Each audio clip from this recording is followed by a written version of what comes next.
మిగిలినది లోకంలో ఉంటుందా? వాడికి ఆకాశం అడ్డం కాదు, పాతాళం అడ్డం కాదు. పైకి వెళ్ళేవాడికి పాతాళం అడ్డం ఏమిటి? ఎవరికైనా పైకి ఎడుతుంటే ఆకాశం అడ్డం అవ్వాలి, ఇంకోటి అడ్డం అవ్వాలి. పాతాళం అడ్డం ఎలా అవుతుందండి? కింద పడితే పాతాళం అడ్డం.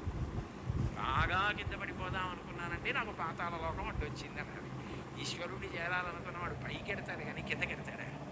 అంటే ఒకవేళ తప్పు చేసి కిందకి వెళ్ళిపోయినా ఈశ్వరుడు వాడిని బాధ పెట్టడం, వాడిని మళ్ళీ పైకెత్తే పూచి ఆయనే తీసుకుని పైకెత్తుతాడు. అందుకని పాతాళం పోవడం అవదు, కింద పడ్డా కూడా వాడికి అంత కింద పడ్డా అంత పైకి ఎక్కుతాడు. దానికి ఉందా? ఉంది. ఉదాహరణ బలిచక్రవర్తే ఉన్నాడు.